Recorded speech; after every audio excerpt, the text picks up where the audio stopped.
Hujambo mtazamaji, kutoka idhaa ya Kiswahili ya Radio China Kimataifa. Hii ni Nuru ya Mashariki. Tuliokuandalia hii leo: mkutano wa watafiti na wataalamu wa Global South wafanyika Shanghai wakijifunza maendeleo ya China. China yapiga hatua kubwa katika uzalishaji wa misitu katika kipindi cha miaka 5 iliyopita.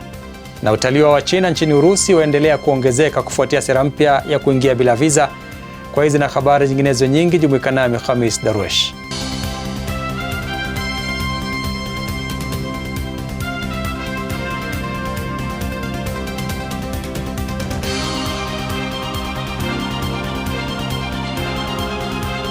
Watafiti na wataalamu zaidi ya 200 kutoka nchi mbalimbali za Global South walikutana Shanghai kujadili namna nchi zao zinaweza kuendelea kimaendeleo. Walitembelea maeneo tofauti jijini Shanghai kuona maendeleo ambayo China imefanya, hasa katika teknolojia, uongozi wa jamii na ujenzi wa miji. Hii hapa ripoti niliyoiandaa. Katika eneo la ubunifu wa roboti za kibinadamu, waliona roboti mbalimbali na kujifunza jinsi zinavyotengenezwa. See such developments in China is very exciting for us, so I plan to bring this experience and what I have seen here back home and to discuss with my colleagues, with certain people, how China managed to develop this sector and how my country, Azerbaijan, can cooperate with China to get enough experience. Katika ziara nyingine, walitembelea kituo cha wananchi katika wilaya ya Changning. China goes extraordinary length to solicit opinion from the citizens. So when the final legislation is adopted, it really reflects the sentiments and the real aspirations of the people of China. The Chinese say that crossing the river by feeling the stones. And I think it is a great inspiration to all the developing countries around the world to learn from China the universal features of modernization and then adopt those lessons to develop their own unique path to development. Wajumbe pia walitembelea ukumbi wa maonesho wa People's City Practice ambako walijifunza zaidi kuhusu mipango ya jiji la Shanghai. It's outstanding and astonishing development pace. I also came across the idea of the future city about Shanghai and the current development pace. It is aiming for the development model, and it will help countries like Bangladesh and all the other developing countries.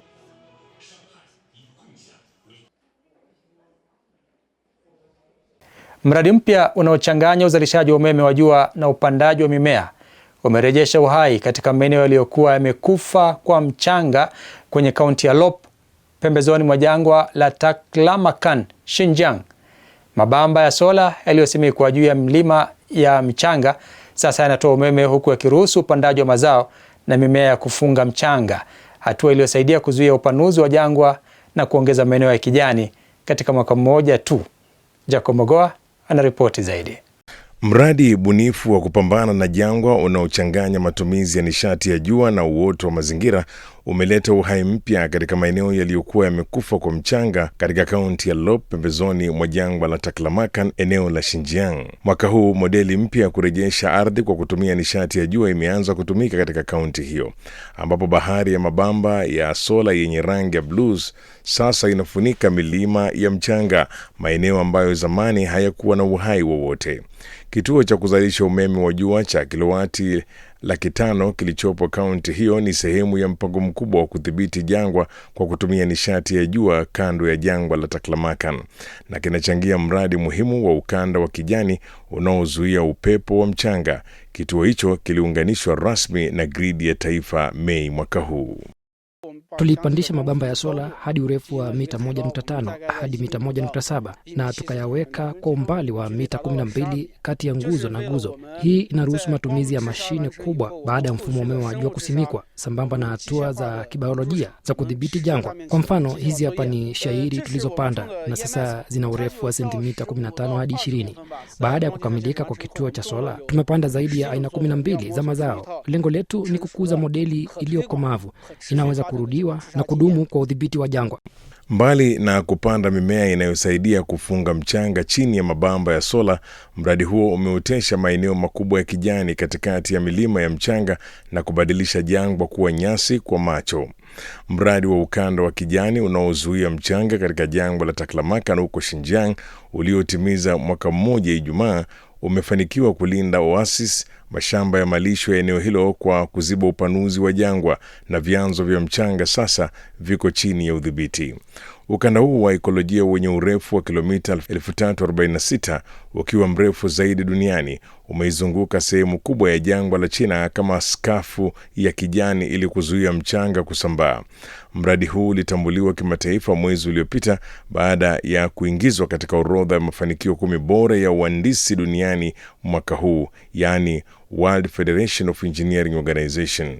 Katika mwaka mmoja uliopita, kaunti ya miji 21 zilizoko kando ya jangwa zimepanua ukanda huo kwa takriban hekta 593,400 na kuongezeka kwa upana wake kwa mita 110 hadi kufikia mita 7,500. Miundombinu kama maji, umeme na barabara imeendelea kuboreshwa ili kuunga mkono uendelevu wa ukanda huu wa kijani.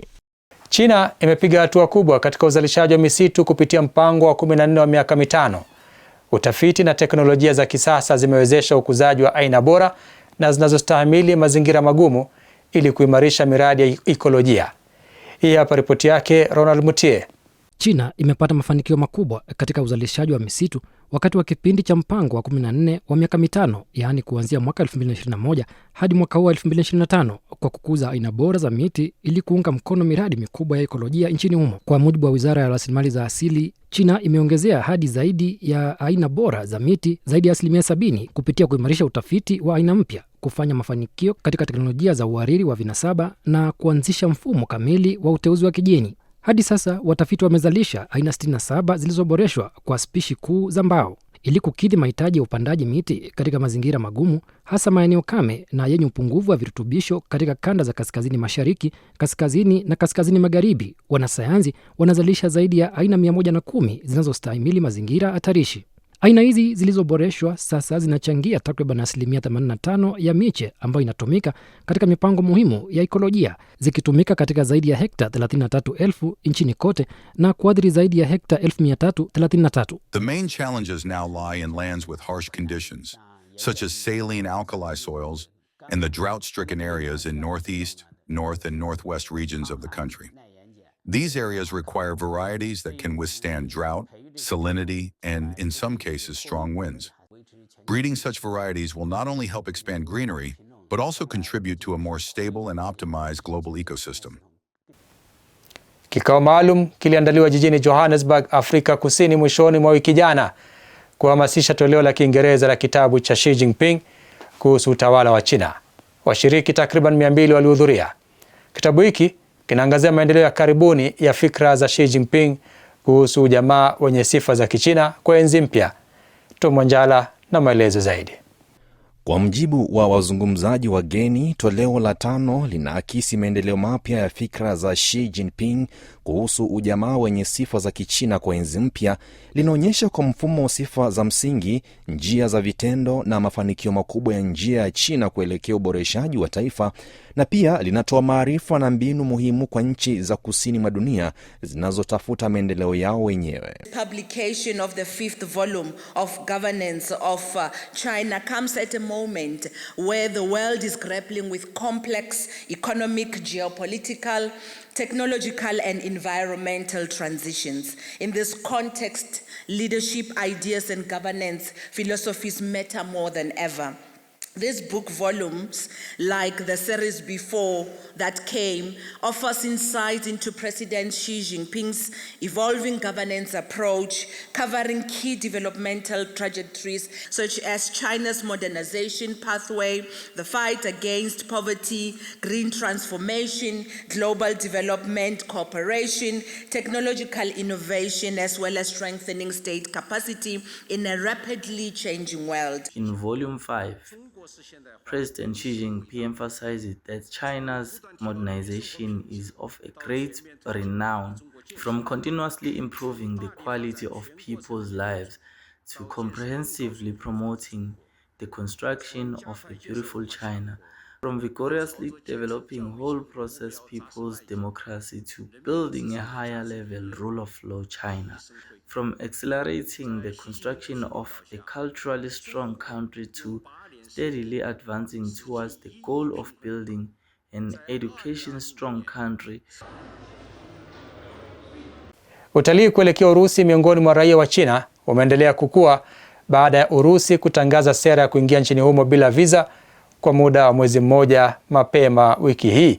Rais wa Urusi Vladimir Putin alitia saini amri maalum inayoruhusu raia wa China kuingia Urusi bila visa kwa madhumuni ya utalii au biashara kwa kipindi kisichozidi siku 30. Simi Wanjala anaarifu zaidi. Kwa mujibu wa amri hiyo, hadi tarehe 14 Septemba mwaka 2026, raia wa China wenye pasipoti za kawaida wanaruhusiwa kuingia Urusi na kukaa hadi siku 30 kwa shughuli kama vile kutembelea familia, safari za biashara, utalii, kushiriki matukio ya kisayansi, kitamaduni, kisiasa, kiuchumi au michezo, pamoja na kupita na kuondoka kupitia eneo la Urusi bila kuhitaji visa. Katika uwanja wa ndege wa kimataifa wa Shenzhen, Baon, kusini mwa China, idadi ya wasafiri kati ya China na Urusi imeongezeka kwa kiasi kikubwa ikilinganishwa na hapo awali. Takwimu kutoka Fleji, mojawapo ya majukwaa makubwa ya usafiri nchini China, zinaonyesha kuwa ndani ya saa moja baada ya kutangazwa kwa sera hiyo, utafutaji wa ndege za kwenda Urusi uliongezeka zaidi ya mara 8, huku uhifadhi wa safari ukipanuka karibu mara 5. Haya yanajiri huku China tarehe 2 Septemba ikitangaza majaribio ya mwaka mmoja ya sera ya kuingia bila visa kwa raia wa Urusi wenye pasipoti za kawaida. Sera hiyo ilianza kutumika tarehe 15 Septemba na inawaruhusu Warusi kuingia China kwa biashara, utalii, kutembelea jamaa na marafiki, kushiriki matukio mbalimbali ya kubadilishana uzoefu au kupita nchini humo bila kuhitaji visa. Maswali ya wanaotaka kujiunga na safari za kwenda Urusi yameongezeka kwa kiasi kikubwa wakati wa msimu wa kilele, na kiwango cha uhifadhi wa safari kimeongezeka sana ikilinganishwa na kipindi kabla ya kutangazwa kwa sera hii mpya. Matumizi ya wakazi wa vijijini nchini China yamekuwa yakiongezeka mwaka huu, yakichochewa na mahitaji ya vifaa vya kisasa. Katika nusu ya kwanza ya mwaka 2025, matumizi ya jumla yalifikia yuan 9773, yakionyesha ongezeko halisi la 6.1% kwa mujibu wa mamlaka ya takwimu ya taifa. Tuungane naye Zakia Pong atufahamishe zaidi kwenye sehemu yetu ya Ifahamu China.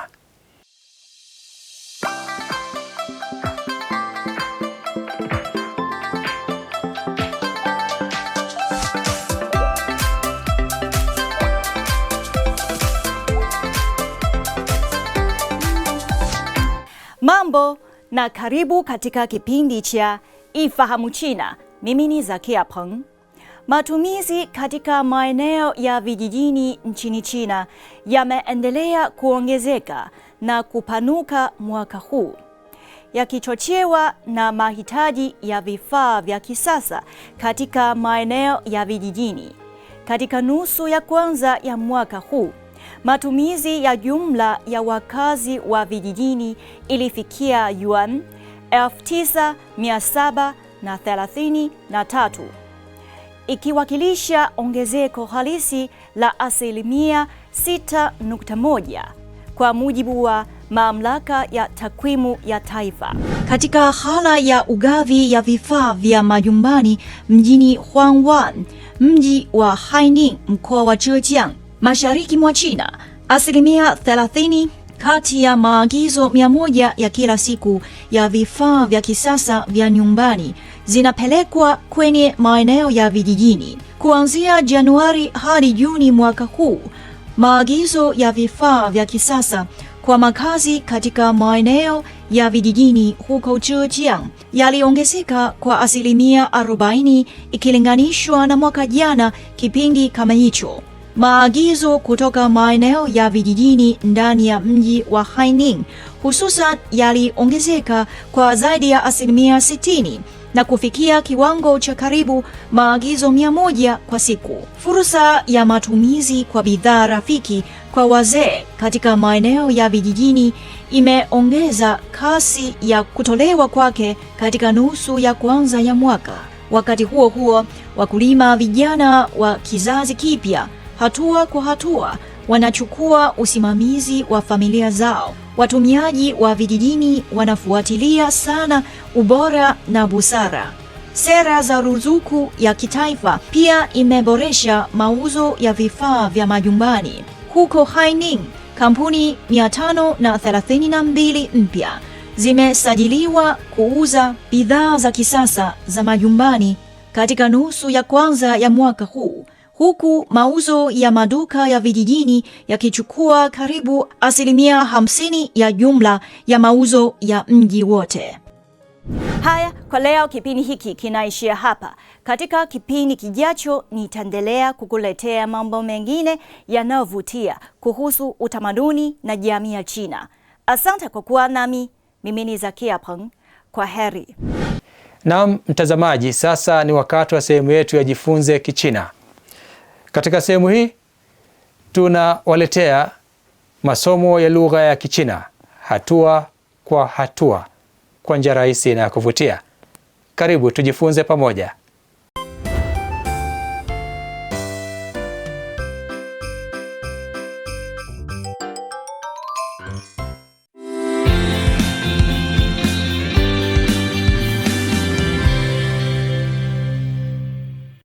Di 4课，我家有4口人。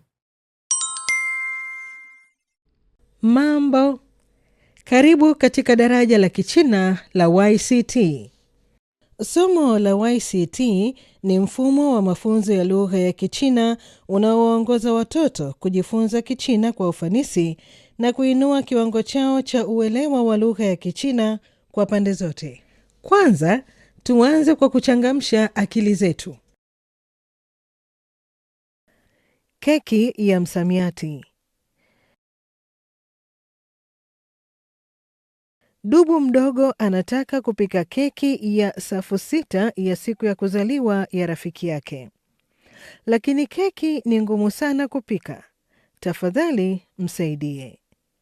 Unaposoma msamiati kwa usahihi, safu 1 itaongezwa. Tafadhali soma. Jia you hao ji ge he mei.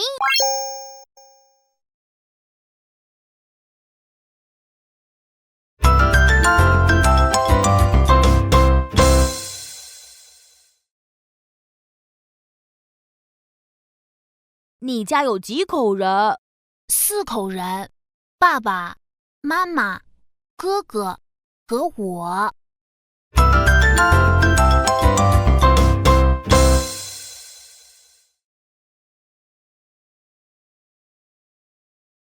你家有几口人？4口人，爸爸、妈妈、哥哥和我。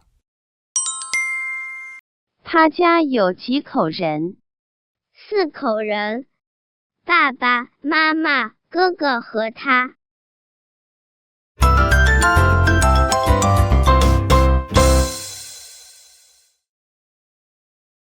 你家有几口人？4口人，爸爸妈妈哥哥和我。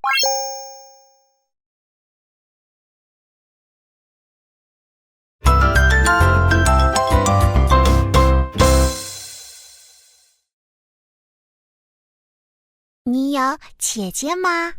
没有，我有一个妹妹。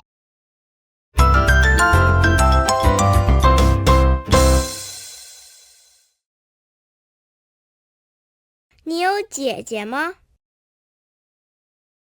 没有，我有一个妹妹。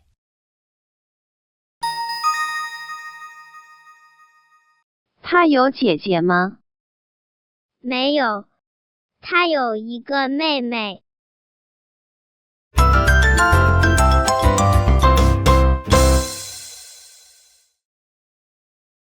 你有姐姐吗？没有，我有一个妹妹。 Sasa tumemaliza majaribio yetu. Hebu tutazame video hii kuhusu hadithi, kisha tujibu maswali. 我的家 我家有3口人，爸爸、妈妈和我。我爱爸爸妈妈，爸爸妈妈也爱我。我有一只小狗和一只小猫。小狗叫豆豆，小猫叫多多。豆豆爱多多，多多也爱豆豆。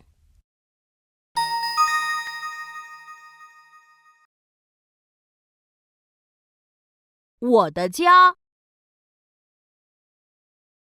我家有3口人，爸爸、妈妈和我。他家有几口人？他家有3口人，爸爸妈妈和他。我爱爸爸妈妈，爸爸妈妈也爱我。他爱谁？他爱爸爸妈妈。我有一只小狗和一只小猫，小狗叫豆豆，小猫叫多多。他有什么？他有一只小狗和一只小猫。小狗叫什么名字？小狗叫豆豆。小猫叫什么名字？小猫叫多多。豆豆爱多多，多多也爱豆豆。谁爱多多？豆豆爱多多。 Familia yangu. Tafadhali chora picha ya familia yako na itambulishe familia yako kwa wanafunzi wenzako. Kazi ya kufanya nyumbani leo ni kusoma andiko. Kesho tutaendelea kucheza mchezo huu. 再见. Naam, ni hulka ya kimaumbile kwamba kila kilicho na mwanzo hakikosi kuwa na mwisho wake. Na kufikia hapa, mtazamaji, sina la ziada ila kuhitimisha kipindi cha Nuru ya Mashariki kwa siku ya leo. Lakini kabla sijaondoka, chukua hii. Baadhi ya watu watakupenda kadri tu wanavyoweza kukutumia. Lakini upendo wao utaisha pale tu manufaa wanayopata kutoka kwako yatakapoisha ama yatakapokoma. Mimi ni Khamis Darwish. Maasalam. Kwa taarifa zaidi kuhusu China, unaweza kutembelea tovuti ya CRI Kiswahili na marafiki_CN kwenye Facebook. Pia unaweza kupakua app ya Cheche kwenye Google Play na Palm Store.